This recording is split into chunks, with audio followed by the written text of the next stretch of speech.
Bonjour à tous, bienvenue à cette école. Ça fait plaisir de voir une salle pleine, merci beaucoup. Je voudrais tout de suite démarrer avec le vif du sujet, vous le voyez aussi à l'écran.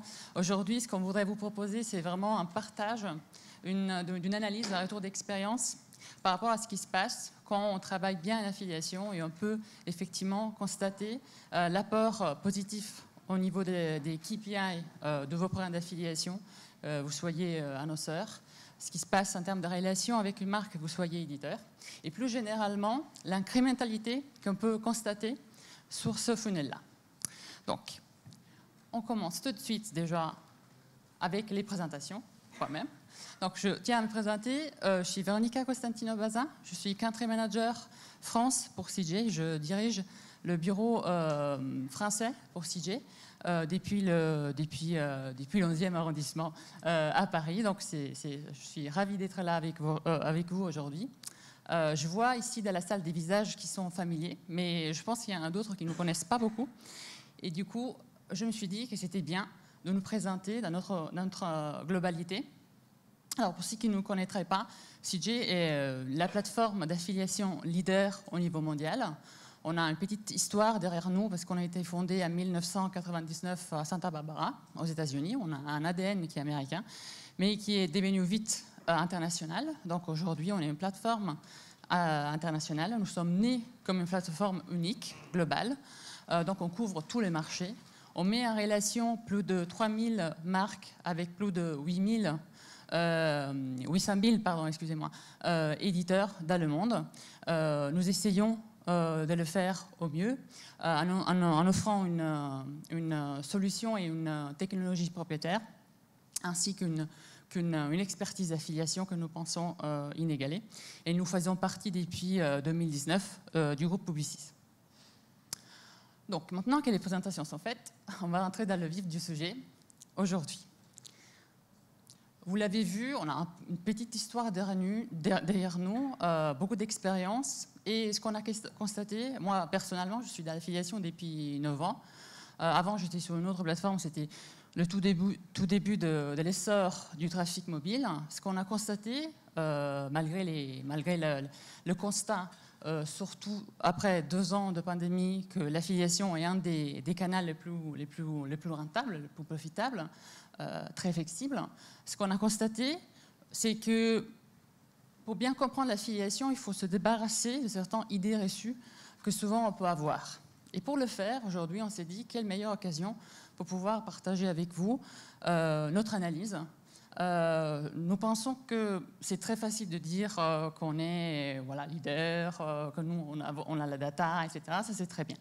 Par contre, pour se débarrasser de ces faits-là, de ces aperçus-là, il vaut mieux s'appuyer sur la data. Donc aujourd'hui, on vous propose ces 3 points-là, ces 3 idées reçues-là.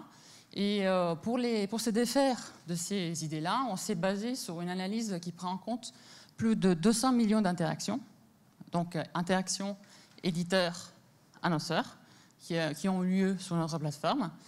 Et ce qu'on constate, c'est que, par exemple, quand on regarde le premier point, c'est-à-dire la conversation, ce qu'on pense souvent en affiliation, être un canal buteur qui, de toute façon, apporterait peu, parce que, de toute manière, la conversion aurait quand même eu lieu. On se rend compte que ce n'est pas vraiment le cas. Parce que vous savez que ce qu'on a constaté, c'est que 82% des ventes qui sont générées voient le consommateur remplir son panier avec un produit après avoir interagi avec un éditeur. Deuxième point, c'est les derniers éditeurs, donc les derniers éditeurs dans le funnel, cannibaliseraient les autres, c'est-à-dire il est un peu profiteur. Il passe, il prend la vente. Ce qu'on a constaté, c'est 83% des parcours d'affiliation sont réalisés par un seul éditeur. Donc, du coup, l'idée que l'éditeur cannibaliserait n'est pas vraiment là. Et le dernier, c'est lui qui est le plus répandu et qu'on est ici aussi pour déconstruire, c'est que l'affiliation apporterait peu d'incrémentalité, étant un canal à la performance et se trouvant vers la fin du funnel. ce qu'on a vu, on a vu sur notre recherche, encore une fois, basé sur 200 millions d'interactions, donc c'est un échantillon assez large, c'est que 88% des revenus additionnels se trouvent là où l'acheteur a interagi avec des éditeurs qui étaient dans le funnel de l'affiliation. Je vous laisse regarder un peu ces chiffres. Donc, qu'est-ce qui se passe quand, justement, on abandonne ces idées reçues, on les met de côté et on essaye de voir autre chose? Ce qu'on essaye aussi d'ailleurs de partager avec vous aujourd'hui, notre retour d'expérience. C'est qu'on arrive à avoir un impact, évidemment, sur votre revenu, sur la génération d'un revenu supplémentaire, donc impacter positivement le potentiel de croissance, mais surtout déclencher des synergies meilleures, optimisées entre la marque et les éditeurs. Avant d'aller dans le vif du sujet, parce qu'on a préparé une petite analyse pour vous à vous partager, on voulait quand même regarder ce qui s'est passé entre-temps, après 2 ans de pandémie, je pense que comme 2 ans et demi. Je pense que vous, comme moi, avions été pas mal à la maison. Et ça a beaucoup changé nos habitudes d'achat, j'imagine. Hein. Après, vous me direz. Donc, il est nécessaire de regarder, de mettre tout ça, l'affiliation, comme tous les autres leviers d'ailleurs, dans un cadre, et regarder ce qui se passe autour de nous. Donc là, par exemple, nous savons que ce qui nous dit le e-marketer, c'est qu'en 2024, on estime que la contribution du digital à l'e-commerce sera de 25%. Moi, je trouve que c'est même modéré comme estimation, parce que je pense que ça va être encore plus élevé. Qu'est-ce que cela veut dire? Cela veut dire que si nous couplons cette data-là à ces insights ici, c'est-à-dire voilà, des habitudes d'achat qui ont totalement changé, encore une fois, ce qui est arrivé n'est pas anodin. Je parle évidemment de la pandémie qui est toujours un peu en cours. Donc, ce qui nous dit, par exemple, Google, McKinsey, nous disent que 72% des consommateurs européens et américains ont vraiment changé leur habitude d'achat pendant ces temps-là. Et 80%, ce qui est vraiment très intéressant, des parcours voient aujourd'hui, après cela, le consommateur convertir chez un concurrent qui a une offre plus compétitive. Donc un besoin vraiment très fort des marques de devoir s'adapter à tout cela. On voudrait continuer, avant d'aller vraiment dans le vif du sujet, avec ce qui nous anime chez CJ, c'est vraiment d'aller au-delà justement des aperçus, essayer de voir toujours un peu plus loin et se donner aussi d'autres scopes. Et c'est pour ça qu'on s'était dit que John Tuck, je ne sais pas si vous êtes familier avec le personnage, mais c'était un très grand mathématicien qui est à la base, avec son travail, de beaucoup d'algorithmes qui sont aujourd'hui les clés des big data. Et on a ça comme cahier de route qui nous anime, parce que il est important justement de sortir un peu des chemins battus. Donc aujourd'hui, ce qu'on voudrait partager avec vous, c'est vraiment un peu une vision différente de ce qui est l'apport, la valeur de l'affiliation dans votre programme d'affiliation, dans votre mix marketing, et aussi partager une vision un peu aussi différente par rapport à ce qu'ils peuvent en penser les éditeurs, des relations qui peuvent s'instaurer entre un éditeur et un annonceur. Donc, nous, on a abandonné cette vision-là. Avant, on avait une vision comme ça, vous voyez. Ce graphe-là vous présente les top 10 éditeurs qu'on peut retrouver sur un programme d'affiliation. Donc, ils sont ici indiqués comme Publisher A, Publisher B, donc éditeur A, éditeur B. Vous voyez les barres, ils indiquent le nombre de conversions. Et du coup, en regardant cela, moi je regarde cela, et je me dis, bon, je suis annonceur, je me dis, bah, éditeur C, il est top. Éditeur A, pas mal. Après, il y a l'éditeur I. Quelle stratégie pouvoir mettre en place pour optimiser tout ça? Est-ce qu'on pourrait se baser que sur ça pour mettre en place une stratégie d'affiliation bonne? Bah, nous pensons que c'est un peu limitatif. Évidemment, ici, je prends que les ventes, il n'y a pas les clics, etc. Mais c'est pour vous montrer que dans ce qu'on voit, ce qu'on voyait tout à l'heure, dans ce chart que j'ai partagé avec vous, on ne comprend pas ce qui se passe réellement. C'est-à-dire que dans tous les parcours de conversion, il n'y en a pas un standard, il n'y en a pas un classique. Ça, c'est aussi quelque chose qu'on voudrait partager avec vous, vous le savez peut-être déjà, mais bon, nous sommes d'accord avec vous dans ce sens, c'est-à-dire que ce que nous venons de voir, tout ça, on ne le voit pas. C'est-à-dire on ne comprend pas comment votre marque a interagi avec l'audience de l'éditeur. À quel moment il y a eu la découverte? À quel moment la personne a commencé à comparer votre marque ou votre offre avec des concurrents? Et après, il s'est décidé. On ne comprend pas. Est-ce que c'est possible de ne pas savoir ça et de quand même être sûr de pouvoir mettre en place une stratégie affiliation efficace? Nous, on croit que c'est pas possible. Et du coup, les limites justement de ce qu'on voyait avant, c'est lesquelles? C'est que déjà, nous savons que chaque éditeur exerce une influence différente. Je ne veux pas rentrer ici dans la typologie des éditeurs, soit-il des cashbackers, soit-il des couponneurs, soit-il des réseaux d'influence, des Instagrammeurs, des réseaux médias, et que surtout, l'influence de chaque point doit nous amener à une vision qui doit s'éloigner juste de la logique, comment dire, un peu impériale des conversions, du revenu, parce qu'il faut voir que ça. Donc, ce qu'on voudrait faire aujourd'hui, et ce que nous faisons, c'est justement de regarder autre chose. C'est un peu suivre ce qu'il nous disait John tout à l'heure, c'est-à-dire voir mieux et de plus près l'image pour pouvoir voir d'autres choses. Donc, ici, vous voyez le même graphe, les mêmes éditeurs. Vous voyez la barre bleu foncé. Je vous donne un peu de temps pour regarder les couleurs. Je pense que vous aurez plus de chance que moi parce que je suis un peu daltonienne. Mais j'essayerai de les traduire avec fidélité. Donc, vous voyez donc tous les éditeurs. Vous voyez la barre des conversions en bleu. Et vous voyez pour chaque éditeur la barre qui nous indique avec 3 couleurs différentes les moments qui sont produits lors du parcours de conversion, qui nous indique un bleu clair, le discovery, la découverte, un rose, l'évaluation, là où l'audience interagit avec le site de l'éditeur, se poser des questions et puis aller peut-être ailleurs, et le moment de la décision. OK?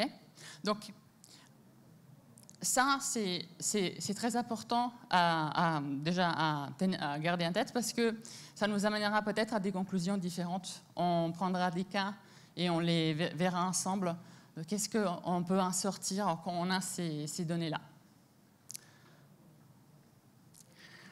Mais avant cela, on voudrait revenir en avant. Vous rappelez, en tout début de notre conversation, on s'était dit 83% des parcours en affiliation sont générés par un éditeur. Mais quid du reste? Donc vous me direz, bon, le reste, comme il y a avant un seul éditeur, les autres, c'est plusieurs éditeurs. Ok, d'accord. Mais qu'est-ce qui se passe en réalité? Nous savons que, et ça c'est pour aussi vous parler de l'incrémentalité du channel, on sait qu'en regardant toujours ces données-là, on sait que quand il y a plusieurs interactions, il y a un impact évident sur certains métriques, donc certains KPI.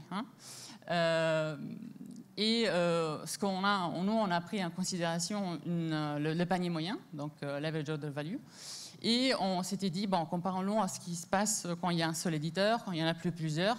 Est-ce qu'il y a vraiment de l'incrémentalité? Est-ce que ça a un impact positif sur le panier d'achat moyen? Et du coup, vous le constatez de vous-même. Dans le graphe, vous voyez. Donc, il y a vraiment, par exemple, le parcours en publisher, quand il y a 3 éditeurs, 4 éditeurs impliqués, on voit qu'il y a un uplift sur le panier moyen de 18 pour les 3 éditeurs, voire 20. Donc une vraie incrémentalité et un vrai apport. Donc, je vous disais tout à l'heure, prenons des cas à la lumière de ce qu'on avait vu. Alors déjà, je voudrais ici souligner quelque chose de très important, qui est souvent un sujet d'échange avec les annonceurs. C'est que tous les éditeurs que vous voyez ont, de manière différente, apportent leur contribution à la découverte de la marque. Regardez, la partie Discovery bleu clair, elle est présente partout. Hein? Ça, c'est très important. Or, si on prend le publisher, l'éditeur G aujourd'hui, vous regardez, vous noterez, il n'est pas très performant. Au niveau des conversions, au tout début, on s'était dit l'éditeur A et l'éditeur C, c'était les plus forts. Hein. Il était vraiment super. Très bien. Mais l'éditeur G, comment faire avec lui? Est-ce qu'il faut juste se dire, bon, il est moins performant, qu'est-ce qu'on fait? Si on regarde ce qu'il apporte en termes de découverte de votre marque ou de la marque en général, ainsi que l'apport de cet consommateur-là qui va commencer à la comparer, qui va commencer à la connaître mieux, on peut se dire que cet éditeur-là, il faut l'optimiser. Mais comment? Peut-être de manière différente par rapport à l'éditeur le plus performant qui vous fait beaucoup de conversions, mais de manière différente. Donc du coup, c'est là qui rentre en jeu effectivement cette data-là, cette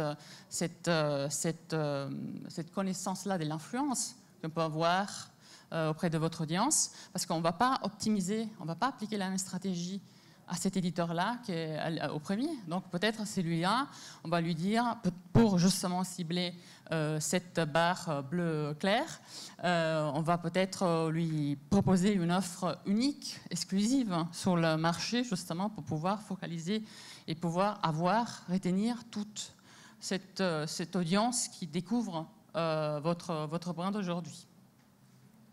Et peut-être, j'en rajoute un point, comparer aussi après cela, qu'est-ce que ça donne en termes de panier d'achat moyen par rapport à d'autres éditeurs qui n'ont pas eu cette offre-là. On voulait prendre un autre exemple justement pour nous challenger un petit peu. Donc, l'éditeur D. L'éditeur D, c'est intéressant parce que regardez, il a sa barre de conversion qui est pas mal. Et après, il a un apport extrêmement important en termes de découverte, en termes d'exposition de la marque à une audience qui n'était pas là. Et il a créé des points d'interaction qui sont extrêmement intéressants. Et il a une manière presque égale contribué sur les trois niveaux. Comment on va l'optimiser?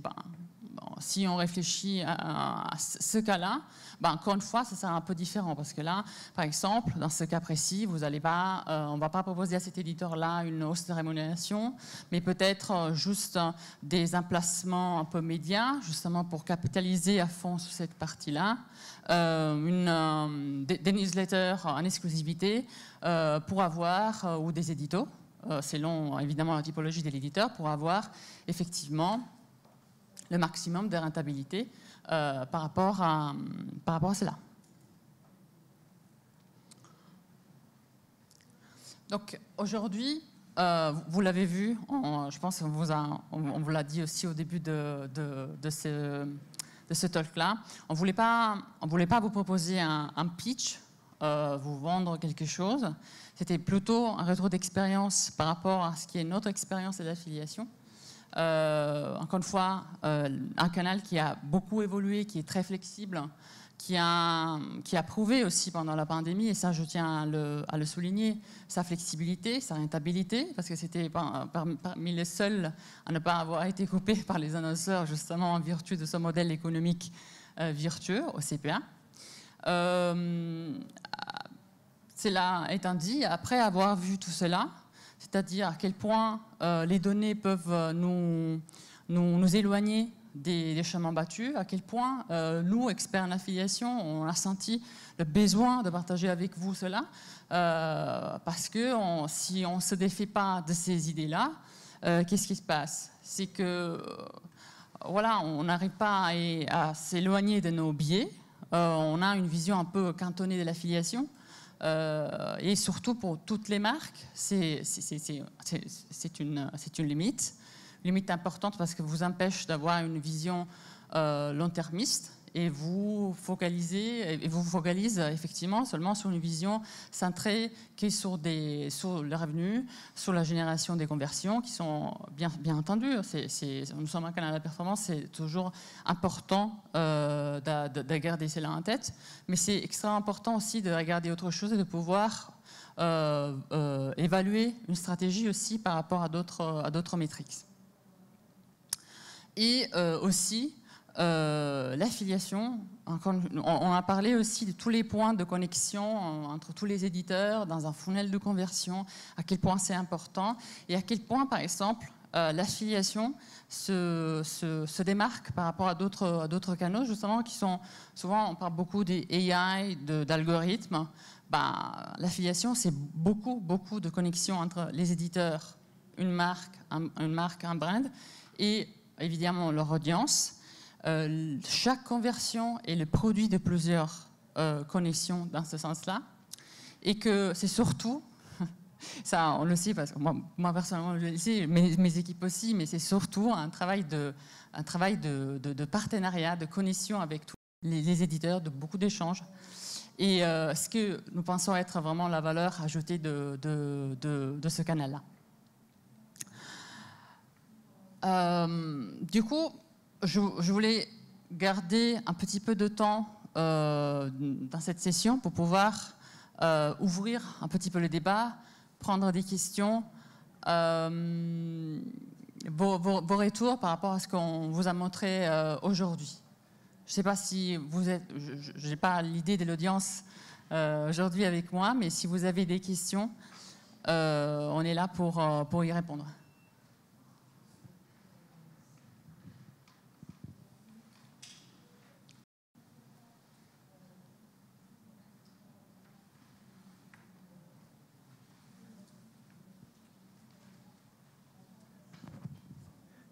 Pas de questions?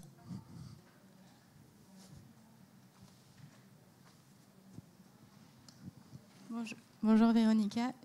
Juste par rapport aux types de publishers qui ont été présentés à ABC, est-ce que vous avez des catégories un petit peu pour savoir, vous avez distingué en fonction d'une certaine typologie de publishers, certains vont avoir...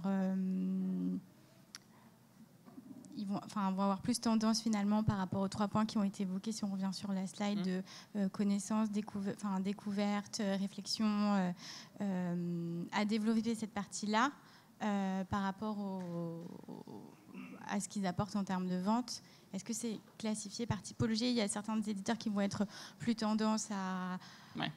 Par exemple, on peut avoir une idée préconçue disant que tout ce qui est allié au bon plan ou au cashback, finalement, ils vont vraiment être buteurs, alors qu'on peut se rendre compte dans le parcours client qui va peut-être finalement réfléchir, aller vérifier des offres d'autres annonceurs avant finalement de convertir.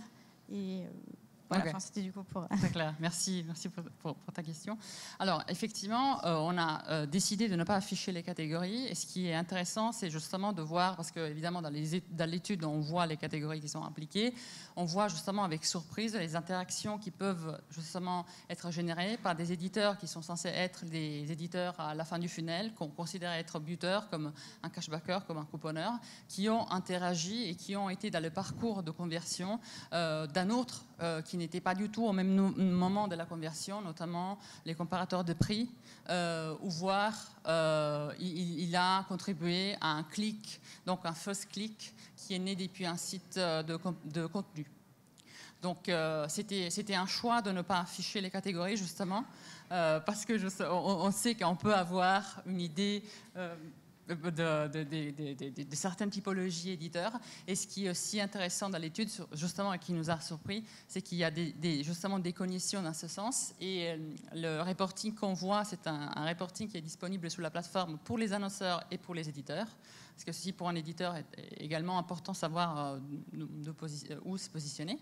Mais justement, un annonceur peut également voir les interactions qui se sont faites et avoir aussi les détails, évidemment, des catégories des éditeurs. Mais pour notre étude, nous avons décidé de ne pas les afficher, justement, pour éviter d'influencer l'analyse.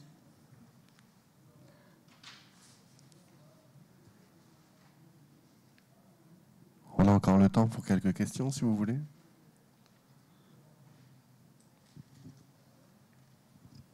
Oui, bonjour, merci pour la présentation. Bonjour. Si on part du principe qu'on est surtout sur un modèle last click sur l'attribution, comment vraiment encourager les éditeurs au début du funnel ou middle funnel qui ne vont pas se voir attribuer les ventes en fait générées? Oui, très bonne question. Alors déjà, je pense qu'avoir cette vision-là, c'est-à-dire de l'influence de chaque éditeur, c'est très important pour un annonceur, parce que l'annonceur, justement, n'a peut-être pas la visibilité sur qui a généré l'effet clic, donc il est dans l'impossibilité d'optimiser. Déjà d'une part parce qu'il ne sait pas, deux parce que peut-être il n'a pas la manière ou il n'a pas les insights pour pouvoir offrir une stratégie d'optimisation. Donc dans les faits, comment faire? Justement, on peut soit jouer par exemple sur une durée du cookie différente pour un site de contenu, parce que justement je prends le site de contenu comme exemple classique de ce qu'on peut être défini le first click. Donc des optimisations en termes de rémunération différentes, justement pour ce site-là, et aussi un choix stratégique de la marque, donc de l'annonceur, d'être présent sur ces sites de manière différente par rapport à un autre éditeur qui serait plus vers la fin du funnel. Très bien, merci.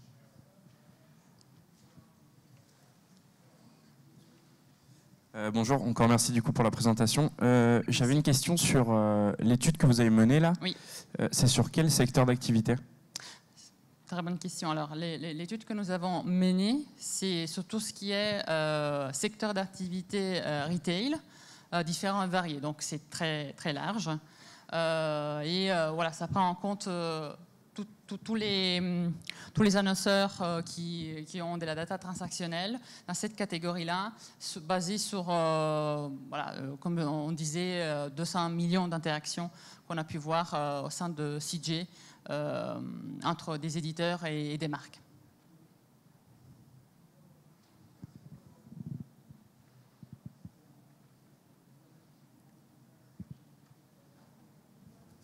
C'est tout?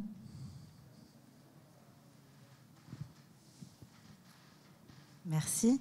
C'était pour revenir sur la question précédente quant aux différentes interactions dans le tunnel de conversion. Là, il s'agit d'outils d'analyse et c'est génial de toute façon de les avoir. Mais les outils d'action à mettre en place justement pour la stratégie? Oui, justement, c'est une très bonne question. Je pense l'avoir évoqué dans la dernière partie de la présentation, c'est-à-dire cette data-là doit justement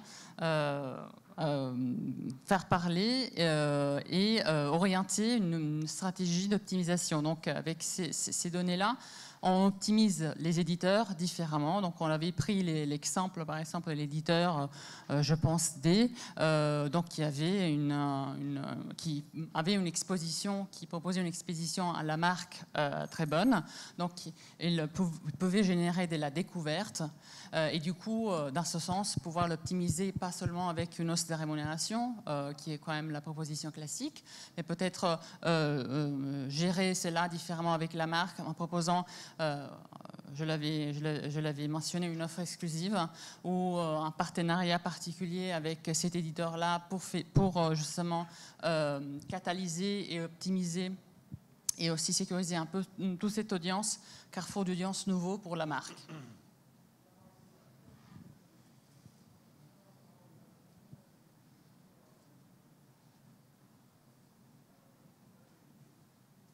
Soyez pas timide. Non, surtout pas. Hein. On n'est pas nombreux, là, surtout.